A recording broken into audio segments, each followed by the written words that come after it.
Hi friends.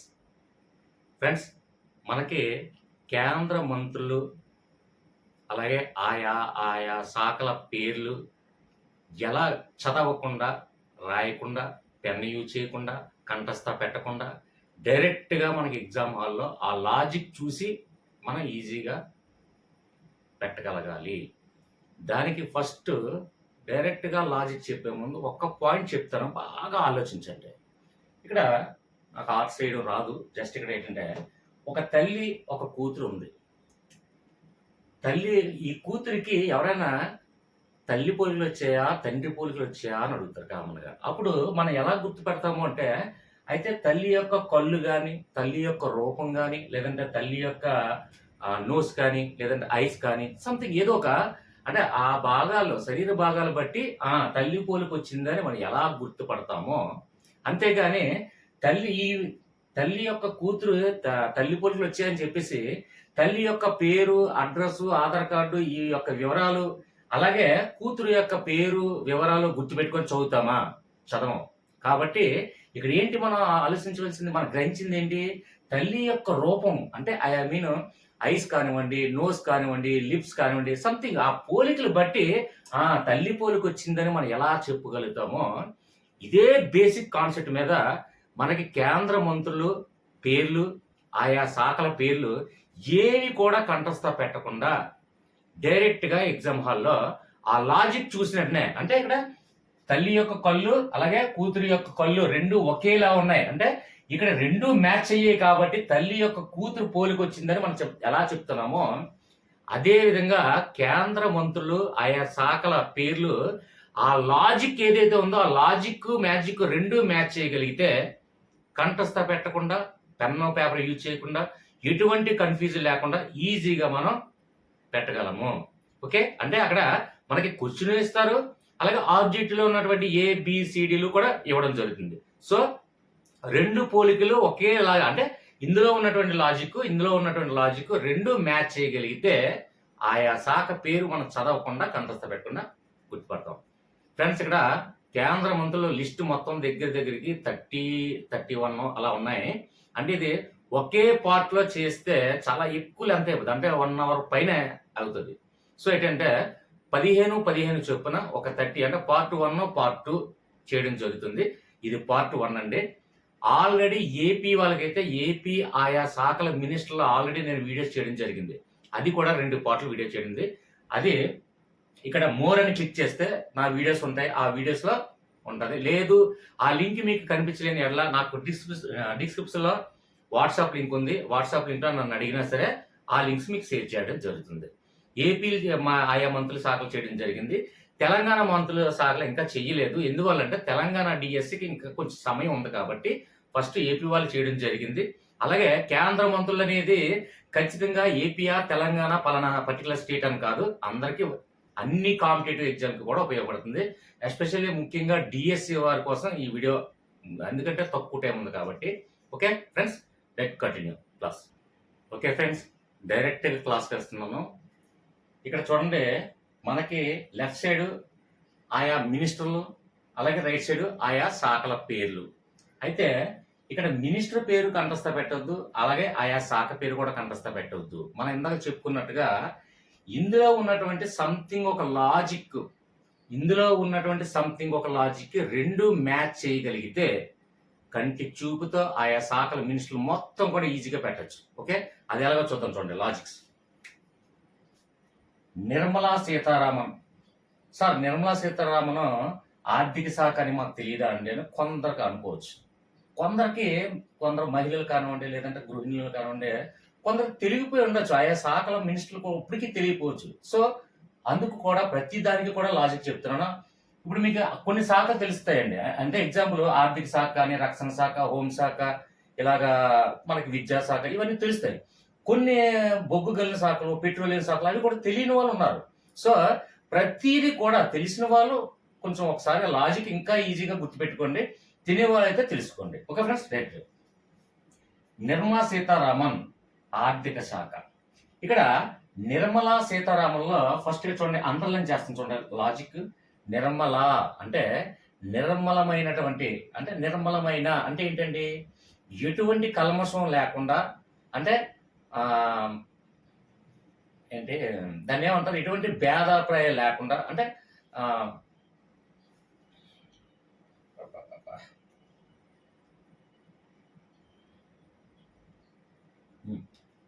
Okay friends, ఇక్కడ చూడండి logic Nirmala సీతారామన్లో Nirmala కింద అండర్లైన్ చేశాను. నిర్మల అంటే ఎటువంటి కర్మశం లేకుండా అంటే పార్షియాలిటీ చూపించకుండా ప్రతి శాఖ, ఇప్పుడు ఆర్థిక శాఖ ఉంది, ఆర్థిక శాఖ చేసే పని ఏంటి అంటే మనకి ప్రతి రాష్ట్రాలకి అంటే బీజేపీ రాష్ట్రాలు కావచ్చు, బీజేపీ ఏతర రాష్ట్రాలు కావచ్చు, కాంగ్రెస్ రాష్ట్రాలు కావచ్చు, సంథింగ్ టీడీపీ కావచ్చు, మరి ఏదైనా గవర్నమెంట్ కావచ్చు, కానీ అన్ని రాష్ట్రాలకి కూడా సమానమైనటువంటి నిధుల్ని నిర్మలమైనటువంటి మనసుతో పంపిణీ చేస్తుంది ఆయా శాఖ.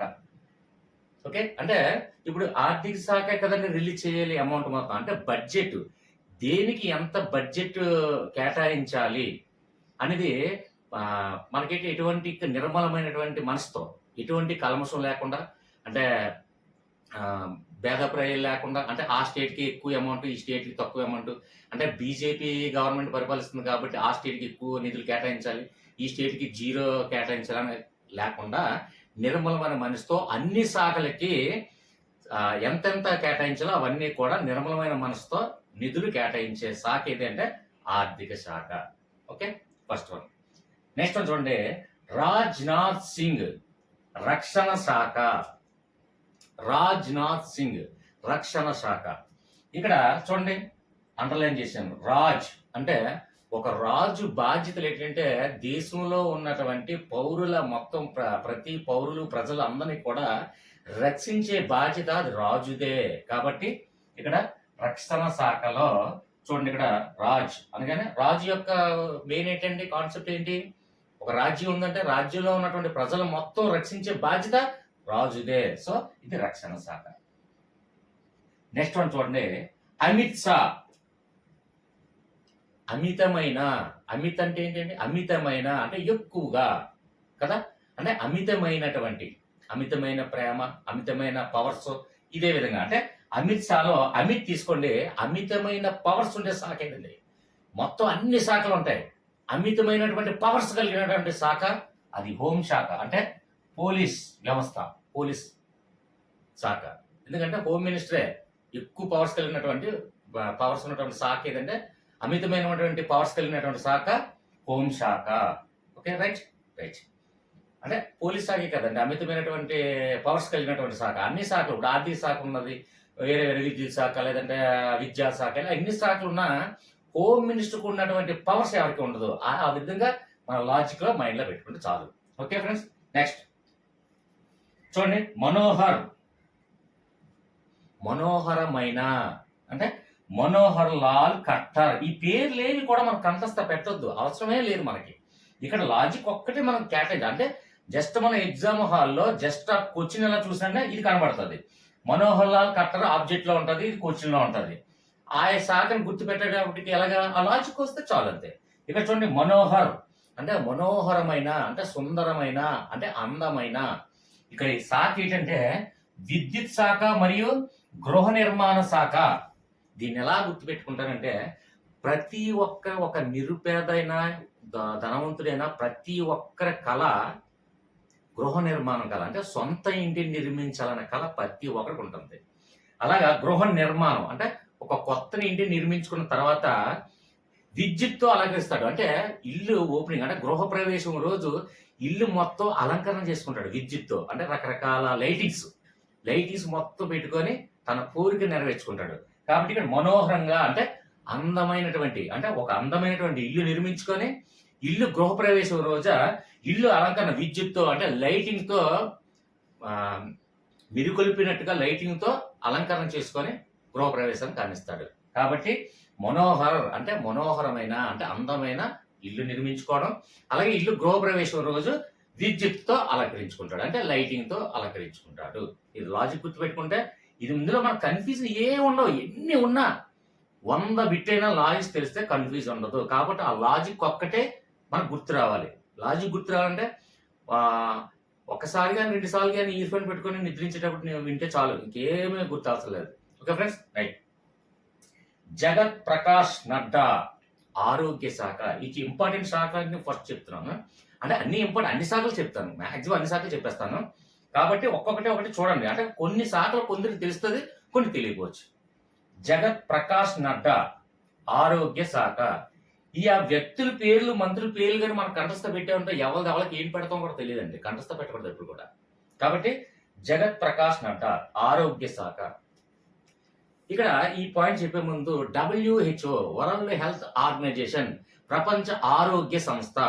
ప్రపంచ ఆరోగ్య సంస్థ ఏమి చేస్తదంటే తన కార్యకలాపాలు యావత్ ప్రపంచంలో ఉన్నటువంటి ప్రజలకు అన్నిటికీ ప్రజల ఉద్దేశించి ఆ WHO అనేది ప్రపంచ ఆరోగ్య సంస్థ ఏంటంటే ప్రపంచంలో ఉన్నటువంటి ప్రజలందరినీ కూడా ఆరోగ్యంగా నివసించటకు ఏవైతే కార్యక్రమాలు నిర్వహించాలో అవన్నీ కూడా నిర్వహిస్తుంది. అంటే ఎగ్జాంపుల్ కోవిడ్ మహమ్మారి కానీ, లేదంటే ఆంథ్రాక్స్ కానివ్వండి, సంథింగ్ ప్రపంచ ఆరోగ్యం అంటే ప్రపంచ జనాభా, ప్రపంచంలో నివసిస్తున్నటువంటి జీవన విధానానికి ఎటువంటి రాకుండా, ఆరోగ్యపరంగా ఎటువంటి సమస్యలు రాకుండా చూసుకునే బాధ్యత అది. కాబట్టి ఇక్కడ మనకి జగత్ అంటే ఏంటండి? ప్రపంచము. జగత్ అంటే ప్రపంచం అని అర్థం అండి. అంటే ప్రపంచం లేదంటే విశ్వం సంథింగ్ ఏదైనా మొత్తానికి. కాకపోతే ఇక్కడ మనకి ప్రపంచం మొత్తం కూడా ఆరోగ్యంగా ఉండాలని చెప్పేసి WHO ఆరోగ్య సంస్థ నిర్వహిస్తుంది. ఓకే ఫ్రెండ్స్, మీకు క్లియర్గా అర్థమైందని భావిస్తాను. అర్థం కాకపోతే ఎన్నిసార్లు చెప్పడానికి నేను సిద్ధంగా ఉంటాను. కామెంట్స్ ఉన్నాయి. అలాగే మనకి డిస్క్రిప్షన్లో వాట్సాప్ లింక్ ఉంది. వాట్సాప్ లింక్లో మీకు ఏది అడిగినా, ఏ వీడియో కాల్ అన్నా, ఏ సబ్జెక్ట్ అయినా, అవిషా సోనిషా ఆల్ ఇన్ వన్ క్యాప్షన్ ఎందుకు పెట్టానంటే పలానా మ్యాథ్స్ టాపికే, లేదంటే పలానా జనరల్ నాలెడ్జ్, పలానా సైన్స్, లేదంటే హిస్టరీ, ఎకనామిక్స్, జాగ్రఫీ అని కాదు, ఏ సబ్జెక్ట్ అయినా అడగచ్చు. నెక్స్ట్ ఇంకో విషయం, కొంతమంది నాకు మెసేజ్ పెట్టిన వాళ్ళు ఏంటంటే, సో ఇక్కడ సబ్స్క్రైబ్ పక్కన జాయిన్ బటన్ చూడండి. జాయిన్ బటన్ ద్వారా జాయిన్ అయ్యి మెంబర్షిప్ పొందిన వాళ్ళకి సార్ ఏంటి సార్ ప్రిఫరెన్స్ అని చెప్పి నాకు కొంత ఇండివిజువల్గా మెసేజ్ పెట్టారు. వాళ్ళకి ఏంటంటే, సార్ నేను జాయిన్ బటన్ ద్వారా మెంబర్షిప్ తీసుకొని జాయిన్ అయ్యాను అంటే వాళ్ళు డిస్క్రిప్షన్లో నా వాట్సాప్ లింక్ ఉంది. వాట్సాప్ లింక్లో సార్ నేను జాయిన్ బటన్ ద్వారా జాయిన్ అయ్యాను, నాకు పర్టికులర్ సబ్జెక్ట్లో పర్టికులర్ పాయింట్ మీద పర్టికులర్ టాపిక్ మీద వీడియో చెయ్యండి అని మీరు అడిగితే డెఫినెట్గా first preference is goes to joiners. అది గుర్తుపెట్టుకోండి. Okay right. నెక్స్ట్ వన్ చూడండి. ఇక్కడ నితిన్ గడ్కరీ శాఖ ఏంటంటే రోడ్లు మరియు రహదారులు. ఇక్కడ రోడ్లు రహదారులు ఒకే దానికి సంబంధించింది కాబట్టి కన్ఫ్యూజన్ అవసరం లేదు. అలాగే నితిన్ గడ్కరీలో చూడండి, ఇక్కడ మనకి ఏం శబ్దం వినిపిస్తుందండి? గడ్కరీ అంటే గతుకులు అనే శబ్దం వినిపిస్తుంది. అంటే గతుకులు అంటే రోడ్లు గతుకులుగా, గుంటలుగా. ఇక్కడ గడ్కరీ దగ్గర గుంటలు అన్న ఐడియా వచ్చినా చాలు, లేదంటే గతుకులు అనే ఐడియా వచ్చినా సరే, ఇక్కడ రోడ్లు రహదారులు అంటే రహదారులు ఎలా ఉన్నాయి? గతుకులుగా, గుంటలుగా పాడైపోయి ఉన్నది అనే ఉద్దేశంతో మనం లాజిక్ గుర్తొస్తే ఈజీగా మనం ఇది క్యాచ్ చేయగలం. ఓకే, నెక్స్ట్ వన్ చూడండి. శివరాజ్ సింగ్ చౌహాన్. ఇక్కడ వ్యవసాయం అలాగే రైతు సంక్షేమం. అంటే వ్యవసాయం ఎవరి చేతిలో ఉంటే ఎప్పుడు కూడా ఒక శాఖ మెయిన్ ఏదైతే ఆ శాఖ ఆయన చేతిలో ఉందో దానికి సంబంధించినటువంటి అన్ని కూడా ఆయన చేతికే అప్పచెప్పడం జరుగుతుంది. కాబట్టి ఇక్కడ వ్యవసాయం రైతు సంక్షేమం అంటే వ్యవసాయం చేతిలోనే రైతు సంక్షేమం గురించి ఇవన్నీ కూడా వ్యవసాయం చేతిలో ఉంటుంది. కాబట్టి వ్యవసాయ శాఖ రైతు సంక్షేమం ఏది ఇచ్చినా సరే కన్ఫ్యూజ్ లేకుండా మనం పెట్టచ్చు. అయితే ఇక్కడ చూడండి, శివరాజ్ సింగ్ చౌహాన్ వ్యవసాయం చెయ్యాలి అంటే, రైతు సంక్షేమంగా ఉండాలంటే వ్యవసాయం కరెక్ట్గా సాగాలి. అంటే వ్యవసాయానికి కరెక్ట్గా కావాల్సింది ఏంటి అంటే నీరు. అది చూడండి, వర్షాలు లేక ఎండిపోతున్నటువంటి, ఇప్పుడు ఎగ్జాంపుల్ ఇంకా చూసుకోండి, మనకి మొన్న ఆపరేషన్ సింధూర్లో తర్వాత ఆపరేషన్ సింధూర్కి ఏంటి పాకిస్తాన్కి సింధు నది జలాల్ని ఆపేశాం. అంటే కొన్ని లక్షల ఎకరాలకి వ్యవసాయం అందించడానికి గంగ లేకుండా పోయింది. అంటే నీరంటే గంగ లేకుండా ఆపేయడం జరిగింది. అంటే వ్యవసాయానికి కావాల్సింది ఏంటంటే మెయిన్ గంగ ఎవరి హ్యాండర్లో ఉంటుందంటే హిందూ పురాణ ప్రకారంగా నేను చెప్తున్నాను, జస్ట్ లాజిక్ పరంగా మాత్రమే, ఇది వేరేం కాదు. కాబట్టి ఇక్కడ చూడండి, శివరాజ్ సింగ్ లో శివ అంటే ఎగ్జాంపుల్ నన్నే గుర్తుపెట్టుకోండి, శివుడు తల మీద గంగ ఉంటుంది. కాబట్టి ఆ ఒక్క లాజిక్ అంటే శివుడు ఇక్కడ శివ పేరు చూసంటే శివుడి తల మీద గంగ ఉంటుంది కాబట్టి అంటే శివుని ఆధీనంలోనే గంగ ఉంటుంది కాబట్టి గంగ అంటే ఏంటి? నీరు. నీరు అంటే ఇక్కడ వ్యవసాయము, రైతు సంక్షేమం మనకు ఆలోచన రావాలి. ఈజీగా గుర్తుంటుంది కదండి. ఓకే ఫ్రెండ్స్, ఇక్కడ నా పేరు వచ్చింది కదా అందుకే. ఓకే ఫ్రెండ్స్, నెక్స్ట్ మనం ఇక్కడ సుబ్రహ్మణ్యం జైశంకర్, ఇక్కడ విదేశీ వ్యవహారాలు. ఇక్కడ చూడండి, ఇక్కడ లాజిక్ చూడండి, సుబ్రహ్మణ్యం జైశంకర్ లో లాజిక్ అనేది జై. విదేశీ వ్యవహారాలు చూసుకున్నది ఏంటంటే ఎప్పుడైనా సరే, ఇప్పుడు ఐక్యరాజ్య సమితిలో కానివ్వండి, లేదంటే సంథింగ్ ఒక ఏషియన్ సదస్సు కానివ్వండి, లేదంటే సంథింగ్ ఏదైనా వాటిలో మనకి విదేశీ వ్యవహారాలు అంటే జై భారత మాత అని ఎప్పుడు కూడా మన దేశాన్ని మనం గొప్పగా చెప్పుకుంటూ ఆ ఐక్యరాజ్య సమితిలో కానివ్వండి, లేదా అంటే విదేశీ తాలూకు వ్యవహారాలు మొత్తం కూడా అంటే విదేశీ వ్యవహారాలు వచ్చేటప్పటికి మనకేంటి? జై భారత మాత అంటే ఇక్కడ చూడండి, జై భారత మాత అనే విదేశాలతో మనం చెప్పుకోవడం జరుగుతుంది. అంటే ఐక్యరాజ్య సమితి సభలో కానీ, ఐక్యరాజ్య సమితి సాధారణ సభలో కానివ్వండి, ఇలాగా మనం ఏదైనా మనకి ఏదైనా సంథింగ్ ఏదైనా జరిగినప్పుడు మనం వినిపించేటప్పుడు కానివ్వండి, జై భారత మాత అంటే మన దేశాన్ని మనం గొప్పగా విదేశాలతో మనం చెప్పుకుంటాం.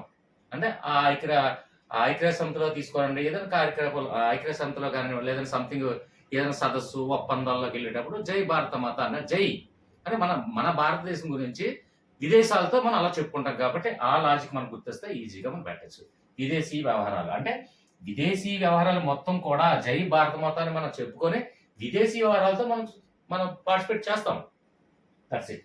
నెక్స్ట్ వన్ చూడండి, ధర్మేంద్ర ప్రధాన్. ఇది విద్యాశాఖ. ఇది కంపల్సరీగా మనం గుర్తు పెట్టుకోవాల్సిన శాఖ. ఎందుకంటే మనం రాస్తుందే డిఎస్సి ఎగ్జామ్ కాబట్టి అది విద్యాశాఖ సంబంధించింది కాబట్టి ఇది స్టేట్ విద్యాశాఖ మంత్రి అలాగే సెంట్రల్ విద్యాశాఖ మంత్రి కూడా ఖచ్చితంగా మనం తెలుసుకోవాల్సిన బాధ్యత మన మీద ఉంది. ఓకే, కాబట్టి ఇక్కడ చూడండి, ఇక్కడ ధర్మేంద్ర అంటే ధర్మం.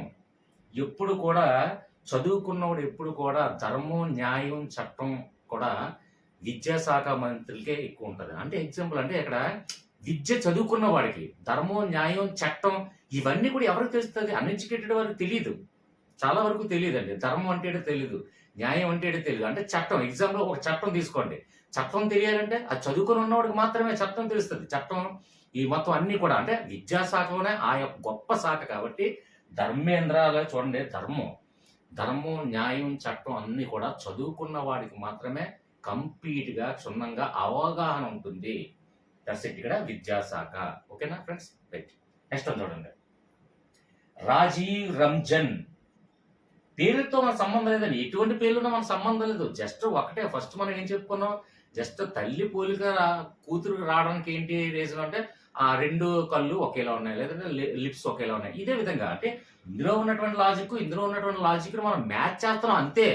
అంతకుమించి మనం కష్టపడలే, కంఠస్థ పెట్టట్లేదు, చదవట్లేదు, రాసుకోవట్లేదు, ఏమి రాయొద్దు, ఏమి కంఠస్థ పెట్టద్దండి. అసలు పెన్ను యూజ్ చేయకుండానే నేను మ్యాక్సిమం నా వీడియోస్ అన్ని కూడా పెన్ను యూజ్ చేయడం నాకు ఇష్టం ఉండదు. రాయడం అంటే మహాబద్ధకం, అందుకే రాయడానికి ఇష్టపడను. ఓన్లీ కంటి చూపుతోనే మనం చూసి దాన్ని మైండ్లో సేవ్ చేయగలగాలి. ఒక విషయం గమనించండి, మన మెమొరీ ఇప్పుడు మెగాబైట్, జిటాబైట్ సంథింగ్ ఎన్నో రకరకాల ఉన్నాయి. అవన్నీ అన్నిటికన్నా ఎక్కువ సేవ్ చేసుకునేది ఒక్క మైండ్ ఒకటేనండి. అది ఎవరికి తెలియదు.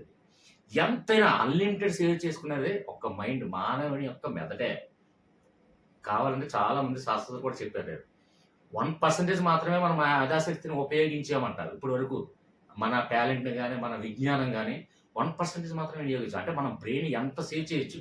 సో ఏంటంటే మ్యాక్సిమం పెన్ను, పేపరు, బుక్స్ రాసేసి వెరిఫై చేసేసి రకరకాల కోర్స్ అన్ని రాసుకొని అన్ని సంథింగ్ చేసుకుంటారు. కానీ ఒక మైండ్లో సేవ్ చేయండి ఫ్రెండ్స్, ఈజీగా సేవ్ అవుతుంది. ఇది పెద్ద కష్టమేం కాదు. నేను చెప్తున్నా, విజ్ఞానం అనేది మానవుడు 1% మాత్రమే ఉపయోగించాడంట. ఇంకా 99% మిగిలింది. ఎంతైనా స్టోరేజ్ ఉంది, మైండ్లో సేవ్ చేయండి. చదివి పెన్ను, పేపరు, పుస్తకాలు రాసేయకండి, టైం వేస్ట్ చేయకండి. షార్ట్ కట్లో ఎలా మనం బేగ ఇంప్రూవ్మెంట్ అవ్వాలి, షార్ట్ కట్లో ఎన్ని డేస్లో మనం రెడీగా ఉండాలి. నన్ను అడిగితే డిఎస్సి సిలబస్ మొత్తం మహా అయితే 1 వీక్లో మనం కంప్లీట్ చేయొచ్చండి, నేను ఖచ్చితంగా చెప్పగలను. ఎందుకంటే రాయకుండా మళ్ళీ రాయడం అయితే చాలా టైం పడుతుంది. రాయకుండా ఒక 1 వీక్‌లో ఏముందండి, థర్డ్ క్లాస్ నుంచి 10థ్ క్లాస్ సిలబస్ మనం చదివొచ్చిన సిలబసే కదండీ! కొత్త సిలబస్ మనమేమైనా కొత్త గ్రంథాలు, కొత్త స్టోరీస్ ఏమైనా రాస్తున్నామా? లేదే. థర్డ్ క్లాస్ సిలబస్ అది గుర్తుపెట్టుకోవడం కష్టమా? మన చిన్న చిన్న పిల్లలకి మన ఇంట్లో చెప్తుంది మనం చదువుతూ వచ్చింది. ఎప్పుడైనా ఒకటి ఆలోచించండి, మనం చదివొచ్చిన తర్వాత ఇది చాలా ఈజీ అనిపిస్తది. ఇప్పుడు ఎగ్జాంపుల్ 10థ్ క్లాస్ పిల్లోడికి థర్డ్ క్లాస్ సిలబస్ చెప్తుంటాడికి ఇది నాకే చాలా ఈజీ అంటాడు. అదే థర్డ్ క్లాస్ విద్యార్థికి కష్టంగా ఉంటది. మళ్ళీ ఇంటర్మీడియట్‌కి వెళ్ళేసరికి ఇంటర్మీడియట్ సిలబస్ అనగానే కష్టం అనిపిస్తది. మళ్ళీ ఆడికి డిగ్రీ వాడికి ఇంటర్మీడియట్ సిలబస్ చూపితే చిన్న సిలబసే కదా! అంతే కదా అనిపిస్తది. ఎగ్జాంపుల్ ఒకటి కిరణజన్య సంయోగక్రియ అనే ఒక ఇంటర్మీడియట్ అడిగితే 6థ్ క్లాస్, 5థ్ క్లాస్‌లో మనం చదువుకున్నాం కదా! అది పెద్ద కిరణజన్య ఇంకా ఏంటి నీరు, ఆక్సిజన్ ఇదే కదా అంతేనా అనిపిస్తది. కానీ అదే థర్డ్ క్లాస్, 4థ్ క్లాస్ పిల్లడికి అదే కిరణజన్య సంయోగక్రియ గురించి చెప్పమంటే చాలా కష్టం అండి. అమ్మో! సైన్స్ అంటే ఒక భయం అంటే అన్న ఫీలింగ్ ఏర్పడుతదండి. రెండిటికి అదే తేడా. అంటే కేవలం మన ఆలోచన విధానంలోనే ఉంది. Okay friends, right. Rajiv Ranjan ఇక్కడ పంచాయతీ శాఖ, మత్స్య శాఖ, పశు సంవర్ధన శాఖ, అలాగే డైరీ శాఖ. ఈ 4 ఏది ఇచ్చినా మనం కన్ఫ్యూజ్ అవ్వవసరం లేదు. ఎందుకంటే ఫస్ట్ ఆఫ్ ఆల్ దీంట్లో మెయిన్ ఏంటంటే పంచాయతీ శాఖ. పంచాయతీ శాఖ ఆటోమేటిక్ పంచాయతీ శాఖ ఒక ఉందంటే పంచాయతీలో సంబంధించినే కదండి ఇవన్నీ. మత్స్య అంటే చేపల పెంపకం కానీ ఇవన్నీ కూడా పంచాయతీ వాళ్ళే చూసుకుంటారు. అలాగే పశు సంవర్ధన శాఖ అంటే పంచాయతీ వాళ్ళగా వస్తుంది. ఒక గ్రామీణ ప్రజలు పశువులు కానీ ఇట్లు కానీ దేనికైనా సరే మొత్తం అన్ని చూసుకుంది ఏంటి, పంచాయతీ చూసుకుంటుంది. అందులో కన్ఫ్యూజన్ ఏముంది. నెక్స్ట్ డైరీ అంటే పశువులు ఎక్కడైతే ఉందో పశువులు అంటే డైరీ కూడా అక్కడే ఉంటది. పశువులు వాళ్ళకి ఇచ్చి లేదా డైరీ ఏమో ఆరోగ్య శాఖ ఇస్తారా, లేదంటే పశువులు ఇక్కడ పశు శాఖ పంచాయతీ శాఖ ఈయనకి ఇచ్చారు. తర్వాత డైరీ తీసుకెళ్లి హోమ్ శాఖకి ఇస్తారండి. హోమ్ శాఖ ఏంటి, హోమ్ మినిస్టర్, పోలీస్ డిపార్ట్మెంట్ ఆ శాఖ ఇస్తారా? అది అక్కడ మీరు అబ్జర్వ్ చేయండి. అమ్మో ఇక్కడ 4 శాఖలు ఉన్నాయి, ఇందులో కన్ఫ్యూజన్ అయిపోతానేమో అని కూడా డౌట్ ఉండకూడదు. మీ ఆలోచనలో ఫస్ట్ ఏదైతే ఆలోచన వస్తుందో అది నేను ఫీల్ అయ్యే నేను ఆలోచన చెప్తాను. కాబట్టి ఇక్కడ పంచాయతీ శాఖ, మత్స్య శాఖ అంటే చేపల పెంపకం, పశువుల పెంపకం, అలాగే పశువులు ఇచ్చే పాలు ఇవన్నీ కూడా ఒకే శాఖలో ఉంటుంది. ఈ శాఖ తీసుకెళ్లి హోం శాఖో లేదా రక్షణ శాఖో లేదంటే ఆర్థిక శాఖో ఎవరు. సో ఈ 4 శాఖలు కూడా చాలా సింపుల్, పంచాయతీ సంబంధించింది. పంచాయతీ అంటే ఏంటి ఫస్ట్ ఇక్కడ చూడండి. రాజీవ్ రంజన్ లో జన్ అంటే జనాభా, అంటే జనాభా పుట్టిన బర్త్ సర్టిఫికేట్ కానివ్వండి, మరణ ధ్రువపత్రం కానివ్వండి, ఏదైనా జనాభాకి సంబంధించింది నమోదు చేయడం కానీ ఏదైనా జనాభా సంబంధించిన అన్ని కార్యక్రమాలు చూసుకునేది ఒక పంచాయతీ. That's it. ఇక్కడ చూడండి రంజన్ లో జన్ అంటే జనాభా. ఇది మనం చూసినట్టు ఆటోమేటిక్ లాజిక్ గుర్తొస్తుందండి, ఖచ్చితంగా ఎగ్జామ్ లో గుర్తొస్తుంది. జన్ చూసాం, జన్ అంటే జనాభా. జనాభాకి ఏంటంటే ఒక మరణ పత్రాలు కానీ, బర్త్ సర్టిఫికేట్ కానీ, లేదంటే ఒక ఏంటి ఓటింగ్ ఐడి కానివ్వండి, ఏదైనా సరే మొత్తం ఎన్నికల్లో నమోదు చేసుకోవడం కానివ్వండి, పేర్లు నమోదు చేసుకోవడం కానివ్వండి, ఏదైనా జనాభాకి సంబంధించిన అన్ని కార్యక్రమాలు పంచాయతీ చూసుకుంటుంది. పంచాయతీలోనే మత్స్య, పశు, డైరీ కూడా ఉంటుంది. ఓకే ఫ్రెండ్స్, క్లియర్ గా అర్థమైంది అని భావిస్తున్నాను. అర్థం కాకపోతే ఎన్నిసార్లు చెప్పడానికి నేను సిద్ధంగా ఉంటా. కామెంట్స్ ఉన్నాయి, అలాగే డిస్క్రిప్షన్ లో నా వాట్సాప్ లింక్ ఉంది. ఎవరికి ఏ డౌట్ వచ్చినా డెఫినెట్ గా నేను ఉన్నా. Next continue. ఓకే ఫ్రెండ్స్, ఇక్కడ కింజరాపు రామ్మోహన్ నాయుడు పౌర విమాన శాఖ. ఇక్కడ ఇందులో మనకి లాజిక్ చూడండి.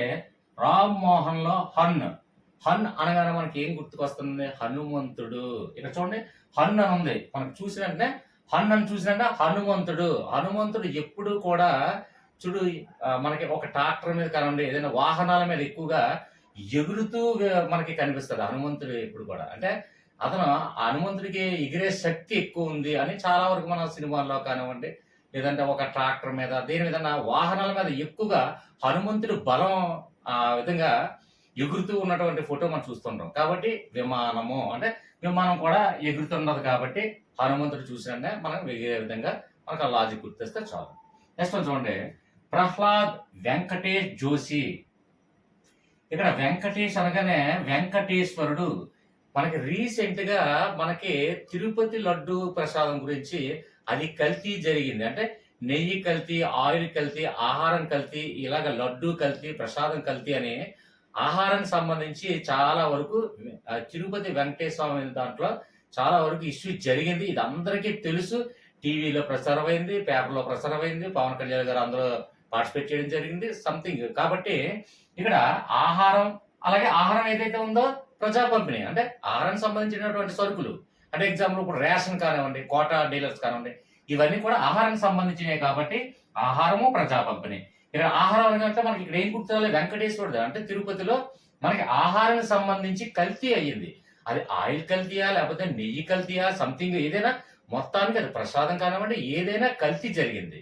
సో ఆ ఒక్క లాజిక్ మనకు గుర్తొస్తే ఆహా ఆహార శాఖ వెంకటేష్ కాబట్టి వెంకటేశ్వరుడు అంటే తిరుపతి దేవస్థానంలో మనకు ఆ ఇన్సిడెంట్ గుర్తొస్తుంది. రీసెంట్ గా జరిగింది కాబట్టి మనకి ఈజీగా గుర్తొస్తే లాజిక్ సరిపోతుంది.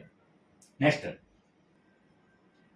ఓకే ఫ్రెండ్స్, ఇక్కడ జ్యుయల్ వారం, ఇక్కడ గిరిజన శాఖ.